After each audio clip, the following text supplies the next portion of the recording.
Quizás una de las cosas que nosotros necesitamos corregir, y hoy, día de Pentecostés, podemos y debemos de hacerlo, es el pensamiento que la persona y la obra del Espíritu Santo en el Antiguo Testamento es de una presencia esporádica, que el Espíritu Santo descendió con frecuencia en alguna persona y luego lo abandonó. Tal vez uno de esos ejemplos pudiéramos mencionar a Sansón. De hecho, el idioma original da la idea de que el Espíritu Santo se vistió, así literalmente se puso el saco, ¿verdad? Se vistió de Sansón y le dio en la torre a los filisteos. Algo así, ¿verdad? Pero que luego el Espíritu de Dios lo deja y se va. Bueno, algunas de estas opiniones creo que necesitan corregirse, porque la palabra de Dios, al final de cuentas, tiene un testimonio exacto y de manera idéntica en el Antiguo como en el Nuevo Testamento. Hay cosas nuevas en el Nuevo Testamento que hay que mencionar y subrayar, pero no deberíamos de hacerlo a expensas del Antiguo Testamento. Hay un montón de preguntas que llegan a nuestra mente, a nuestra vida, respecto al Espíritu Santo en el Antiguo Testamento. Como estuvo el Espíritu Santo activo en el Antiguo Testamento como lo está en el Nuevo Testamento. Esa sería una pregunta que podemos y debemos de levantar y tratar de contestar. ¿Regeneró el Espíritu Santo la vida de las personas del Antiguo Testamento como regenera la vida de las personas en el Nuevo Testamento? Deberíamos de preguntar y tratar de contestar. Habitó, llenó, selló y dio poder el Espíritu Santo a las personas del Antiguo Testamento como lo hace en el Nuevo Testamento. Estas preguntas, hermanos, son buenas preguntas que valdría la pena estudiarlas. Les he contado la historia del hermano Pedrito. Aquí tenemos nuestro hermano Pedrito, ¿verdad? Pero allá en la iglesia de Bolhais había otro hermano que le decíamos hermano Pedrito. Él fue asesinado en alguna parte de México más tarde, pero lo habían visitado los testigos de Jehová y los testigos le dijeron que no hay Espíritu Santo. Y él le dijo a su esposa: mujer, yo quiero que me traigas mi desayuno, mi comida y mi cena aquí a la mesa. Me voy a sentar a estudiar la palabra de Dios para ver si hay o no hay Espíritu Santo. Y entonces abrió su Biblia y empezó a leer. Y el principio creó Dios los cielos y la tierra. Y la tierra estaba desordenada y vacía. Y el Espíritu de Dios se movía sobre las aguas. Entonces el hermano Pedrito subrayó esa palabra y lo sacó al margen y dibujó una palomita. Y así se fue leyendo hasta Apocalipsis 22, 21, que dice por allá: el Espíritu y la iglesia dicen: ven, Señor Jesús. Y allá en Apocalipsis puso también una rayita y dibujó otra palomita. Así es que si ustedes agarraban la Biblia del hermano Pedrito y le hacían así, salían las palomitas volando por todas partes de su Biblia. Y dijo él: ahora sí, que vengan estos hermanos y vamos a hablar si hay o no hay Espíritu Santo. ¿Qué les parece, hermanos? Tal vez podríamos nosotros imitarlo. Pero, hermanos, hay muchas, de verdad, muchas afirmaciones que todavía nosotros hacemos, como estas que les acabo de citar o como estas otras. Cuando hablamos de avivamientos, normalmente hablamos de avivamientos en la historia de la iglesia. ¿Sí? Hablamos del avivamiento, del gran avivamiento de santidad en el siglo XIX. De hecho, hay dos avivamientos en Estados Unidos en el siglo XIX. Y uno de ellos fue el avivamiento de santidad, donde nació finalmente la iglesia del Nazareno. Nosotros somos hijos de ese avivamiento. Y de ese mismo avivamiento nació la iglesia pentecostal. También ellos son hijos de un avivamiento. Pero en el siglo XVIII hubo un gran avivamiento en Inglaterra. Es lo que nosotros nos referimos cuando hablamos del avivamiento wesleyano. ¿Sí? Susana, Samuel, Juan, Carlos, son personajes que jugaron papeles muy importantes en el avivamiento del siglo XVIII. Y así podemos, hermanos, regresar en la historia y señalar tiempos cuando el Espíritu de Dios se ha movido de una manera muy obvia. Y podemos decir, hubo un gran avivamiento.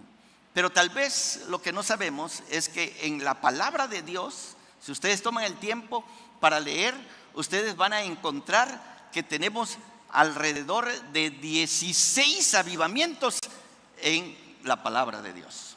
Y cada uno de ellos, ¿quién cree que es el que está motivando el avivamiento? Es el Espíritu de nuestro Dios. Si lo que estoy diciendo hasta este punto es cierto, entonces nosotros necesitamos hacer correcciones profundas de nuestra percepción respecto al Espíritu de Dios. Como en el Evangelio de San Juan capítulo 7, versículos 37 al 38, el Señor Jesucristo dice, esto dijo del Espíritu Santo que iban a recibir los discípulos, porque todavía no había venido el Espíritu, porque Jesucristo no había sido glorificado. De allí, de ese versículo, muchos concluimos que el Espíritu Santo no estaba activo antes de la muerte y resurrección de nuestro Señor Jesucristo, y que debemos de trazar este movimiento desde el día de Pentecostés. Yo quiero decirles, no es lo que la palabra de Dios nos enseña.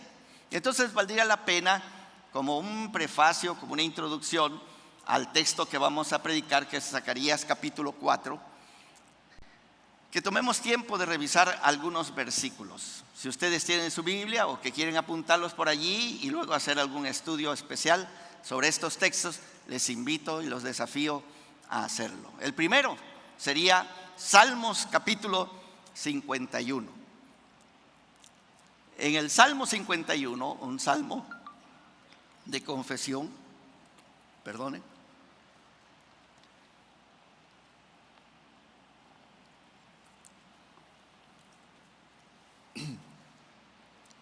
David dice, no me eches de tu presencia, ni me quites tu Espíritu Santo. Devuélveme el gozo de tu salvación. Algunas personas o intérpretes han concluido que lo que está pidiendo David es que el Señor no lo eche fuera de ser el rey de Israel. Si ustedes han leído la historia y un posible contexto, ustedes se acordarán que Samuel había ungido a Saúl. Y después que lo ungió, el Espíritu de Dios vino sobre Saúl. Pero Saúl desobedeció. Y al desobedecer, el Espíritu de Dios se ha retirado de Saúl. Y un espíritu malo ha venido a poseer a Saúl. A tal punto, los intérpretes dicen, es una depresión enorme que ha caído sobre Saúl.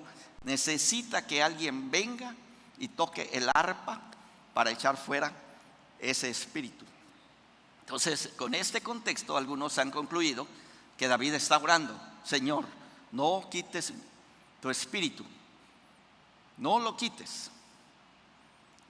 En este contexto, la oración significaría que David está pidiendo, no me vayas a desechar como rey, así como desechaste a Saúl. Sin embargo, hermanos, el contexto que ustedes tienen allí en Salmo 51, ustedes van a encontrar que David en el versículo anterior está diciendo lo siguiente, Salmo 51:10: crea en mí, oh Dios, un corazón puro y renueva un espíritu firme dentro de mí. Escuchen este contexto. David en este salmo no está preocupado de seguir siendo el rey o no seguir siendo el rey de Israel. Su preocupación más importante es lo que nosotros diríamos el corazón. Cuando usted y yo, hermanos, hacemos entristecer el Espíritu de Dios, es obvio que estamos poniendo en peligro nuestra misma esencia, lo que nosotros somos, y es producto de lo que el Espíritu de Dios hace en nuestra vida. Cuando usted y yo caemos en pecado, esta es una oración perfecta, hermanos, y nada tiene que ver con el hecho de que nosotros seamos reyes de Israel o no lo seamos. Tiene que ver con la relación que nosotros tenemos con Dios. Y es el Espíritu de Dios, la persona divina que está más cerca de nosotros, por lo que debemos de orar. Noten ustedes, hermanos, que este salmo, no interesado en el reino de Israel, sino interesado en la naturaleza del corazón del que está orando, nos invita de igual manera, cuando nosotros hemos hecho mal, a pedir: Padre, no nos rechaces como tus hijos. Y eso, hermanos, es idéntico al Nuevo Testamento. Juan escribiendo que dice: estas cosas os escribo para que no pequéis, pero si alguno hubiere pecado, abogado tenemos para con Dios el Padre, a Jesucristo el justo, y Él es la propiciación por nuestros pecados, y no solamente por los nuestros, sino por los de todo el mundo. Yo les diría, hermanos, no debemos de pecar, pero si hubiéramos pecado, deberíamos de buscar rápidamente la gracia de nuestro Dios, y tiene que ver precisamente con su Espíritu, que traiga a nuestra vida este sentimiento de que si andamos en luz como Él está en luz, la sangre de su Hijo nos limpia de todo pecado. Y ese es el Espíritu de Dios que hace este trabajo en nosotros. Hermanos, sigamos con algunos versículos. Juan capítulo 3 está en el Nuevo Testamento. Sin embargo, quisiera señalar una parte del texto para ustedes. Se acordarán, en esta parte Jesús está hablando con Nicodemo, y la plática que se está desarrollando entre ellos finalmente aterriza sobre el Espíritu de Dios.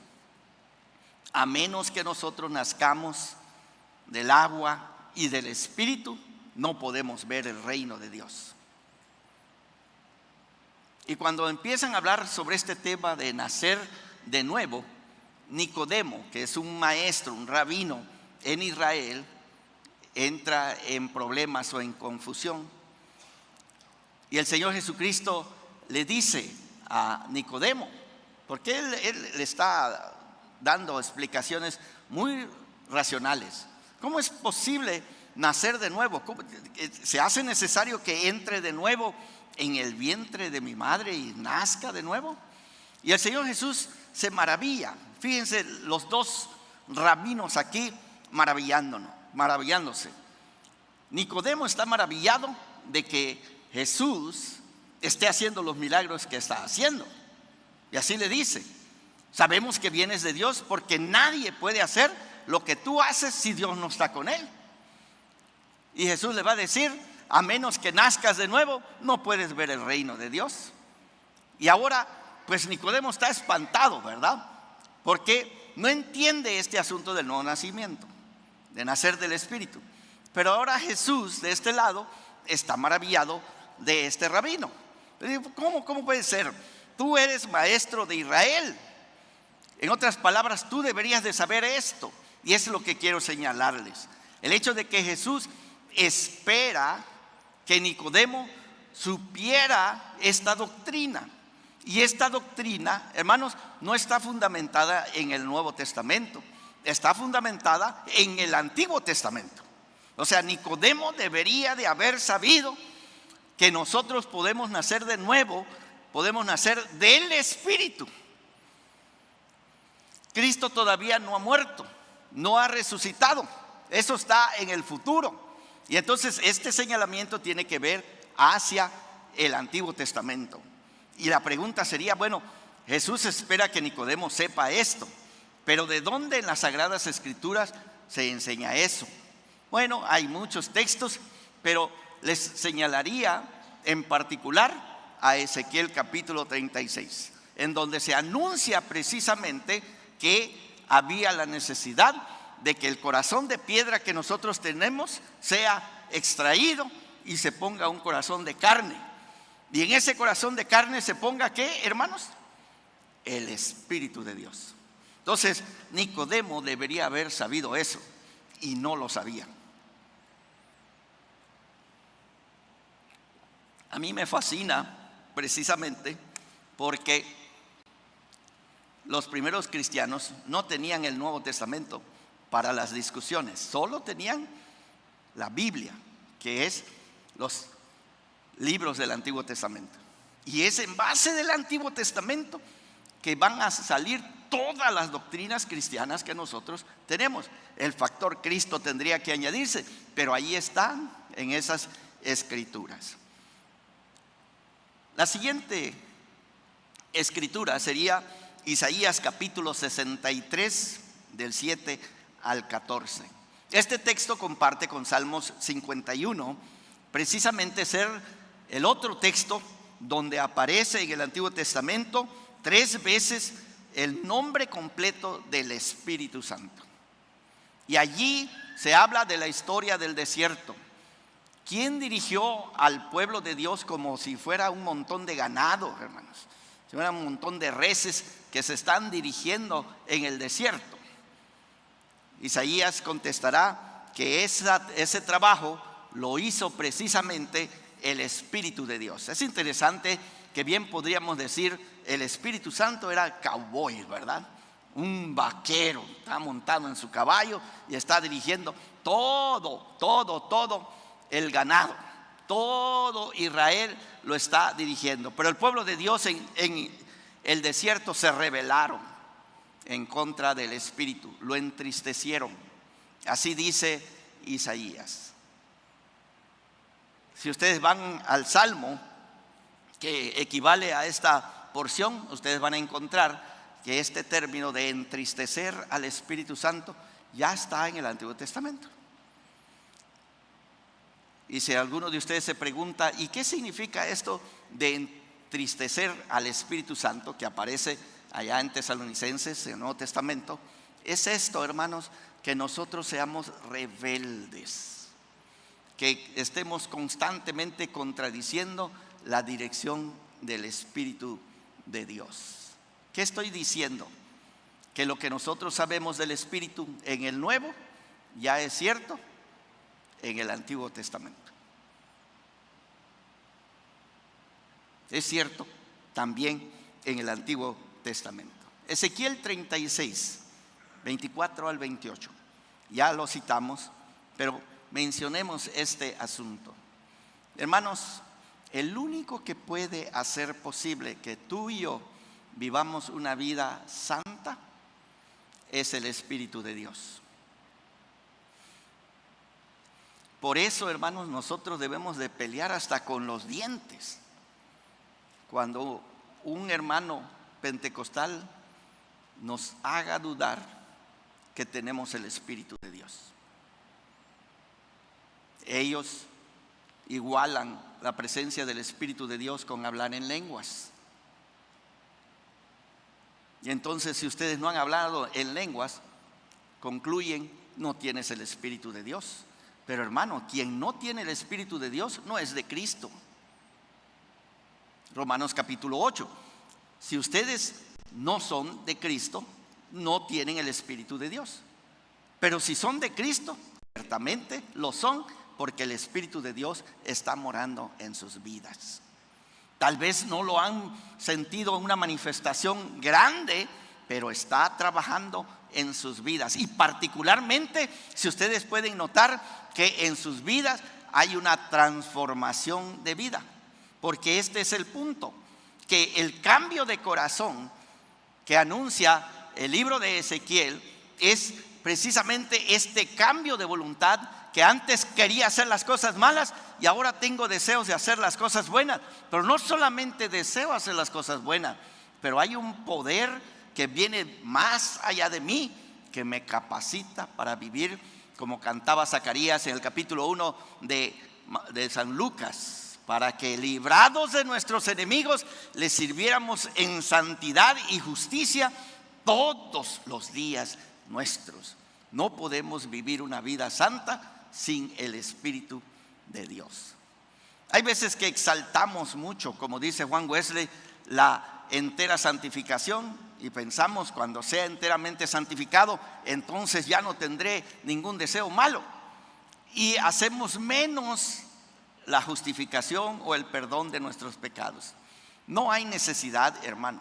Si usted es un convertido reciente, usted tiene el Espíritu de Dios. Y si usted tiene el Espíritu de Dios, ciertamente tiene todo el poder divino para vivir una vida santa.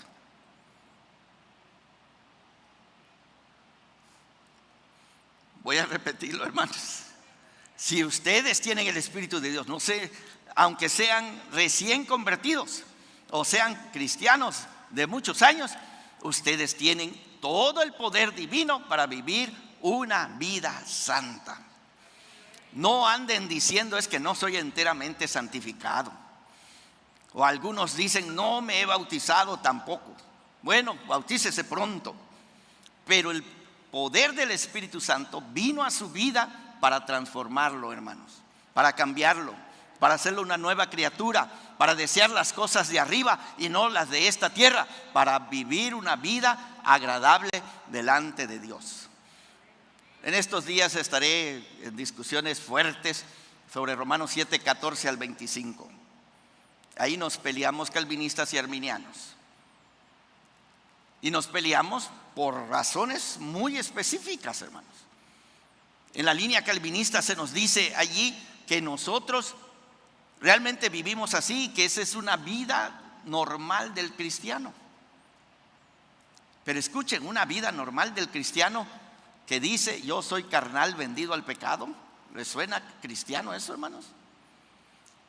¿Les suena cristiano el hecho que diga, quiero hacer el bien y no puedo? ¿Les suena cristiano que diga, no quiero hacer estas cosas, pero hay una fuerza en mí que me obliga a hacerlas? Soy esclavo entonces. No, hermanos, una vez entra la presencia del Espíritu Santo, la presencia del Espíritu Santo es toda, como dice Pablo en Efesios, la supereminente grandeza de su poder obrando en nosotros, hermanos, para que vivamos una vida santa y agradable a nuestro Dios. Ezequiel habla de un corazón que ha sido cambiado, uno de piedra a uno de carne, y a ese espíritu de carne se le añade la presencia del Espíritu de Dios. Tenemos otros textos. Joel capítulo 2 versículo 28 al 32. Había sucedido una terrible, ¿qué diríamos hoy? Pandemia. Sí, hermanos, una plaga les cayó a estos. De hecho, 4 plagas acabaron con todo lo verde. Ya puedo ver, hermanos, que todo se miraba café en esta tierra. Y por supuesto todo el mundo está llorando, en el templo están llorando, porque lo que ha sucedido es algo tan terrible, hermanos, que no podían ver el futuro. Pero el profeta los invita a arrepentirse, ellos se arrepienten, y ahora Jehová hace promesas bien preciosas. Va a llover, y es así como ahorita estamos experimentando. Ahora para el 10 de mayo, el martes, el 11 de mayo, bajé a la costa y es una de las cosas que disfrutado en todos mis viajes desde que estoy viajando en este tramo. Hay momentos que uno viaja hacia la costa y se ve todo café, seco, seco, seco, seco. Y en estos días que han estado quemando, ¿verdad? Negro se ve algunas parcelas. Pero una vez ha empezado a llover, qué cambio tan bonito sucede, ¿verdad, hermanos? Ayer que venía del retiro, en algunas partes vi que quemaron y ya se ve como este tamaño todo lo verde que está surgiendo. Es precioso. Así debe de haberse visto Israel después de la plaga, hermanos, porque esta plaga se comió todo lo verde, lo dejó pelón, diríamos nosotros. Y de pronto ha llovido y ha empezado a reverdecer. Qué preciosa. Pero eso no era lo que Dios había prometido. A ellos les prometió que haría descender su Espíritu Santo. Es a ellos que les prometió esta promesa que estamos celebrando el día de hoy, hermanos. Pero no es la primera vez en el día de Pentecostés. Hechos capítulo 2, hermanos. Desde el Antiguo Testamento, el Espíritu Santo se ha venido dando a aquellas personas que proceden al arrepentimiento, vienen a Jehová y Él les da el cumplimiento de sus promesas, los comisiona para que hagan el trabajo que deben de hacer. Y en el día de hoy, hermanos, con todo esto que estamos tratando de señalar, debo de decirles que desde el Antiguo Testamento hasta el Nuevo Testamento, nuestro Dios ha estado pendiente de hombres y mujeres, de pueblos, de familias, de naciones completas que proceden al arrepentimiento. Siempre han venido mejores tiempos para ellos. Y encima de eso, su Espíritu Santo. ¿Qué les estoy diciendo? Que nosotros que estamos en esta dispensación es el mismo procedimiento. Que si ustedes y yo procedemos al arrepentimiento, a la confesión de nuestros pecados, a pedirle que Dios de verdad nos transforme, nuestro Dios va a responder y su respuesta final es su Espíritu. Hermanos, su Espíritu es la solución para el problema de nuestra vida. Cualquiera que sea, es la presencia de su Espíritu Santo. Por eso, hermanos, cuando llegamos al texto, y lo vamos a mencionar rápidamente, Zacarías capítulo 4, nosotros nos encontramos con un profeta ya bastante apocalíptico. No va a ser hasta el capítulo 8 donde su lenguaje finalmente va a cambiar a apocalíptico, pero ya en las primeras partes él está teniendo visiones, y sus visiones incluyen algunas cosas extraordinarias. Por ejemplo, el hecho de que en el capítulo 3 se presenta delante del profeta el hecho de que vean al sumo sacerdote de nombre Josué. Josué es el que está representando al pueblo. Si ustedes recuerdan todas las tradiciones del Antiguo Testamento, en el templo había un lugar santo donde los sacerdotes entraban y ministraban, pero luego había un lugar santísimo donde solamente un hombre entraba, el sumo sacerdote, una vez al año. Primero tenía que presentar un sacrificio por sus propios pecados y luego entrar con sangre a ofrecerla en el lugar santísimo. Y todo el pueblo estaba afuera con la expectativa de que este hombre iba a entrar y salir. Debe de haber sido tremendamente tenso ese momento en que este hombre entraba y llevaba una soga amarrada por si acaso Jehová, no sé cómo hacía de este hombre, Jehová lo iba a matar. Yo no sé, hermanos, si ustedes quieren ser pastores con estas condiciones, ¿verdad? Pero no solamente era la vida personal del sumo sacerdote. El sumo sacerdote entraba a ese lugar en representación de todo Israel. ¿Cuántos de ustedes votan que el hermano Arriola entre al lugar santísimo representándolos a ustedes? si Jehová lo va a matar? ¿Cuántos dicen sí, sí, sí, que entre? ¿Verdad? Y ojalá lo tomemos café. ¿No? Bueno, ese es el momento. Y el profeta Zacarías, Dios le permite ver la condición espiritual de Josué. Yo no sé si Josué es el pecador aquí o Israel. Mi sospecha es que Israel es el problema. Y Josué está con su vestido de sumo sacerdote. Pero hermano, la ropa que tiene Josué tiene hasta lo más vil. Si ustedes preguntan y hacen una investigación de la palabra vil, diríamos está manchado de estiércol. Y eso es lo que representa al pueblo. Y si ustedes leen el texto capítulo 3, van a encontrar que al lado de él está un ángel y al lado de Josué está Satanás. ¿Y saben qué es la función de Satanás, hermanos? Señalar precisamente las flaquezas, los errores, los pecados que el sumo sacerdote está representando. A mí se me hace una tarea muy, muy atrevida, de verdad, que yo entre para representar a otros sobre quien yo no tengo control, porque no tenían ese control. Y es obvio que Zacarías entiende que si Josué entra al lugar santísimo, ya estuvo. Primero que va a suceder es que el sumo sacerdote va a quedar muerto allí. Y también significa que no hay bendición para todo el pueblo de Israel.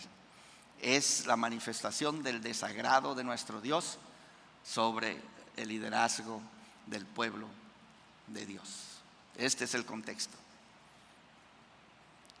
En el Nuevo Testamento habrá un cambio garrafal, enorme, porque en lugar de que tengamos a Satanás acusándonos de nuestros pecados, vamos a tener a Jesucristo, nuestro abogado, que es la expiación por nuestros pecados. Ese es un cambio muy grande. En lugar de tener un fiscal, tener un juez abogado. ¿No es un cambio tremendo, hermanos? Bueno, este es el contexto. Capítulo 4 empieza otra visión. Y en esta visión, hermanos, que encontramos en este capítulo,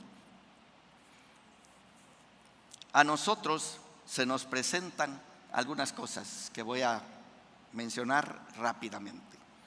Y creo que este es un versículo del Antiguo Testamento, para el Antiguo Testamento, para el Nuevo Testamento y para toda la historia de la iglesia. Capítulo 4, versículo 6. Entonces respondió y me habló diciendo: esta es palabra de Jehová a Zorobabel. Él es el líder, hermanos, que dice: no con ejército ni con fuerza, sino con mi espíritu, ha dicho Jehová de los ejércitos. Oh, hermanos, yo creo que este texto deberíamos de tenerlo en todos los lugares de nuestra vida, y particularmente para aquellos que somos los líderes dentro del pueblo de Dios. No hay tarea que tenga que ser de naturaleza espiritual en la que nosotros no necesitemos el Espíritu de Dios. Pero veamos el contraste, porque dice que no es con ejército. ¿Alguna vez ustedes se animan y se desaniman con las personas que se ofrecen a ayudarla?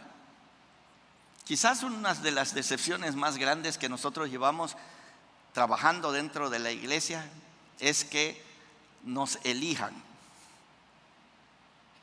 ¿Sí? Alguien propuso nuestro nombre y nos eligen. Y el día de la elección, los hermanos vienen a felicitarnos. Voy a estar orando por ti. Ojalá que sea cierto, hermanos. Voy a estar orando por ti, que el Señor te dé fuerzas y te ayude. Y hermano, hermana, si necesitas ayuda, cuenta conmigo. ¿No? Yo creo que debemos de decir, ese es el día de perjurios que hacemos aquí en la iglesia. Porque aquí los hacemos, hermano. Y luego el resto del año brillan por su ausencia. Yo no sé, hermanos, si ustedes han experimentado. Pues qué malo por los que decimos te voy a ayudar y a la mera hora no puedo, tengo que salir. No puedo, no tengo dinero. No puedo, se me atravesó otra cosa. Bueno, yo no sé cómo Dios trata con nosotros cuando decimos una cosa y hacemos otra cosa. Pero también, hermanos, debemos de entender para aquellos que somos líderes de la iglesia que no es con ejército. ¿Sí estamos escuchando, hermanos? Las cosas de Dios no se hacen con ejército. Es decir, no se hacen por la fuerza humana. Y qué tremendo, hermanos, cuando nosotros encontramos un enorme ejército. Esta es una lección del Antiguo Testamento. ¿Se acuerdan de un hombre que se llamaba Gedeón? Cuando inicia, es una persona con una autoestima muy baja. Yo soy el más chiquito de todas las familias de Israel, dice. Así está. ¿Cómo yo voy a hacer esa gran maravilla? Y Jehová lo anima a Gedeón. Pero lo interesante es que cuando él hace la convocatoria, 30,000 hombres de Israel salieron al pleito.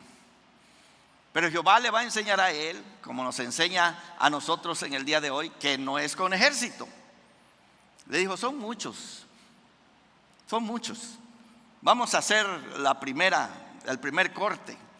Todos los que al tiempo de tomar agua, ¿sí?, se arrodillen y se embroquen en el agua a tomar agua, esos hay que eliminarlos. Serán aquellos que estén tomando agua y mirando si no viene el enemigo. Es decir, que estén alertas. Y cuando contaron, le quedaron 300 hombres. De 30,000 a 300 es un buen corte, ¿no? Pero hermanos, esta es la realidad. ¿Alguna vez han oído un comentario de Frédéric Chopin? Él dijo, a mí no me interesa que se llene el auditorio para escuchar mis conciertos. La mera verdad, yo quiero los únicos que entienden que estoy tocando. Porque la mayoría llega y aplauden. ¡Ah! Qué bonito se oye el aplauso de la multitud. Pero ni saben qué pasó. Estuvo bonito, ¿verdad? Sí. ¿Y qué fue? Saber. Sí, hermanos, como muchos cuando predicamos. Yo he tenido la oportunidad de predicar a algunas audiencias grandes, hermanos. Y digo yo, wow, ¿verdad? Soy famoso. La mitad no entiende. Sí, me gustaba uno de mis profesores que decía, esto lo he tratado, lo he estudiado y no lo entiendo.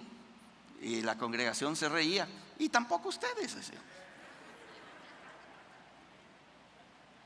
Hay un autor, Urban Holmes, que dice, de vez en cuando debes de predicar un sermón que los hermanos digan, digo, yo todos los domingos los predico. Que me dice, ¿y de qué habló, pastor? Saber. No es con ejército, hermanos. Nuestro Dios no trabaja con ejército. ¿Sí entendemos esto, hermanos? No es con ejército, no es la multitud. No es la multitud. Y me encanta la historia de Gedeón, porque a la hora del pleito, ni siquiera, hermanos, usaron su espada para matar a los demás. Traían unos pumpos allí con unas teas que las quebraron y gritaron por la espada de Jehová y de Gedeón, y aquellos se mataron entre sí mismos y fue grande la victoria de Jehová. Así fue allá en el Antiguo Testamento y así sigue siendo en el Nuevo Testamento. ¿Cuántos creen que entre más grande sea la iglesia mejor? Yo les voy a decir, Zacarías nos enseña que no es así, hermanos. No es con ejército y no es tampoco con fuerza. Y la referencia aquí del original no tiene que ver con la fuerza humana física, sino tiene que ver con la fuerza intelectual de nosotros, ¿sí? Porque algunos de nosotros pensamos que algunas personas tienen buenas ideas y queremos esas personas, esos sabios, ¿sí? Esos entendidos, esas personas que pueden descifrar. Me encanta la historia, ¿verdad? Del mago de Oz, ¿sí? Que anda buscando un cerebro. Me encanta cuando de repente descifra una fórmula que es saber qué está diciendo. Porque igual que él, mi cabeza estaba hueca. Pero hermanos, no son por la inteligencia, la experiencia, la sabiduría. Y si ustedes empiezan a pensar, nosotros necesitamos una persona muy educada. Gloria a Dios por los educados. Pero si ustedes están poniendo su confianza en la sabiduría y el conocimiento de alguien, hermanos, no están escuchando la palabra de Dios. La palabra de Dios es no con ejército ni con fuerza, sino ¿con qué, hermanos? Con el Espíritu de Dios. Y el Espíritu de Dios se nos ha dado. Se nos ha dado. Yo no sé, hermanos, cuántas veces nosotros buscamos el ejército. Porque si tenemos el ejército, decimos, ya le hicimos. Error garrafal. Buscamos a los sabios, las mejores teorías, las mejores, hermanos, y hay buenas estrategias, y debemos de conocerlas, pero debemos de entender que ni es por la fuerza, ni es por el ejército, sino es por el Espíritu de Dios, hermanos. ¿Cómo vamos a convertir a una persona, hermanos? Díganme, ¿cómo la vamos a convertir? ¿Con ejército? ¿Con estrategias humanas? No podemos lograr ni una sola conversión así. Solo se logra con el Espíritu de Dios, hermanos. Y cuando hablamos pues del día del Pentecostés, nosotros debemos estar claros. Un punto más, y yo creo que ya nos iremos. Es el hecho de que este texto, el versículo 10 dice, porque los que menospreciaron el día de las pequeñeces se alegrarán. Me gusta el texto, porque donde el Espíritu de Dios ha entrado en función, hermanos, lo que parece muy pequeño es más que suficiente. Me fascina a mí la salvación de nuestro Dios, por ejemplo, en la historia de Moisés. ¿Sí se acuerdan de esta historia? Capítulo 2 del libro de Éxodo. Están matando a los niños, hermanos. Están matando a los niños. Pero esta mujer se ha atrevido a esconder un niño varón. Y lo ha escondido por 3 meses. Yo puedo pensar 90 días de angustia terribles que está pasando esta mujer. Y finalmente se da cuenta que no es posible. Y entonces hace una canastita y la pone allí al niño y lo echan al río Nilo, que estaba plagado de cocodrilos. Y su hermana Miriam, que está allí, va cuidando que la barquita no se hunda. Hermanos, ese es el comienzo. Ese es el comienzo de todo lo que hoy nosotros sabemos del éxodo, de los hechos poderosos de Jehová derrotando al faraón, del cruce del mar rojo, del cruce del desierto, de la conquista de la tierra prometida. ¿Dónde empezó toda esta historia, hermanos? En una barquita que va Ahí va la salvación de nuestro Dios. Lo que parece muy pequeño, hermanos, una vez ha entrado el poder del Espíritu Santo, es poderoso, es victorioso, es glorioso, es nuestro Dios en acción, hermanos. Y si quieren oír otra historia de pequeños comienzos, lean Mateo capítulo 1, capítulo 2. Un bebito ha nacido en Belén. Herodes se ha percatado de que ha nacido un rey y hay que buscarlo y matarlo. Desde pequeñito hay que matarlo de una vez. Y cortó parejo, hermanos. Cortó parejo, mató niños a diestra y a siniestra.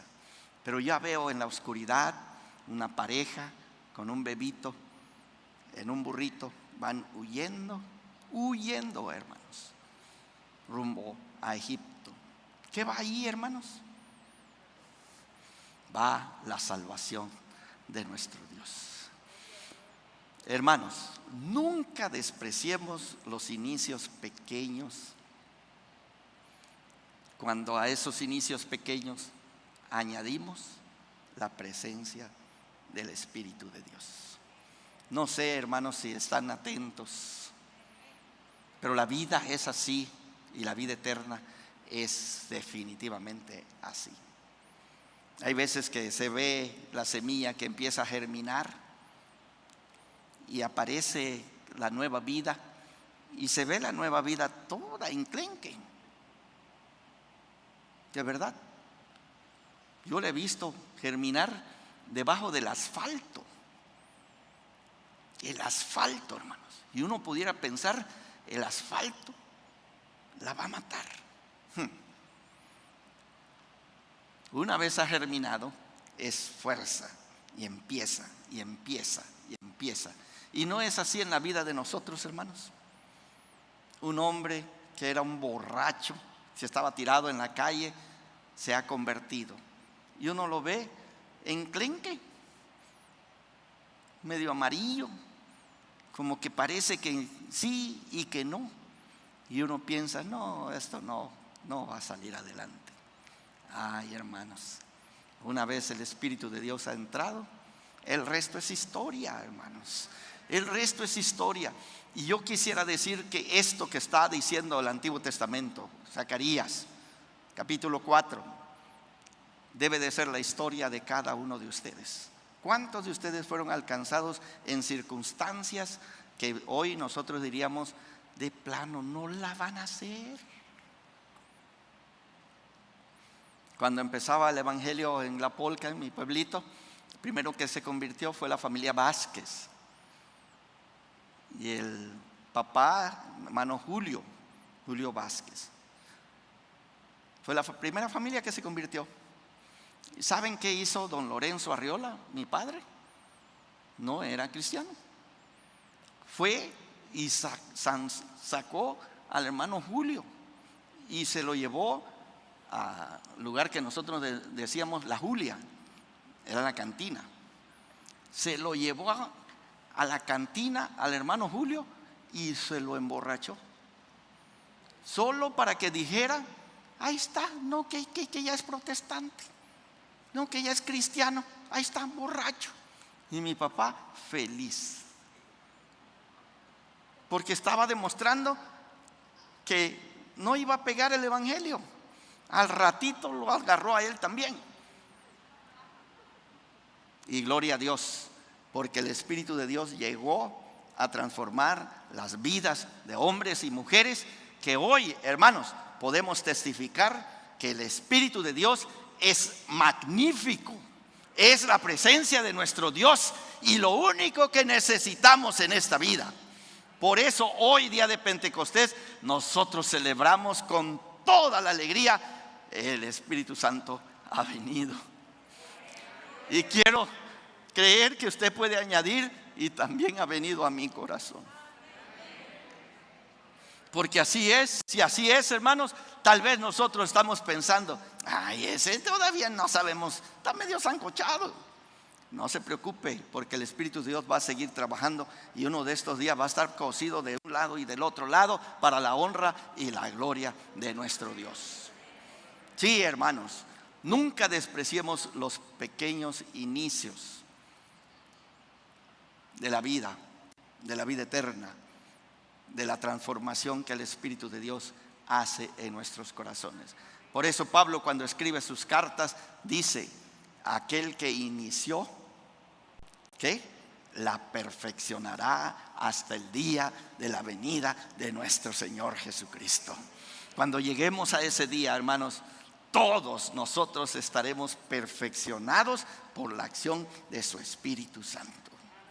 Y aquí estoy yo, hermanos, un hombre imperfecto, con tantas debilidades, con tantas fallas en mi vida, confiando, porque aquí estoy yo, confiando que Dios va a completar la obra.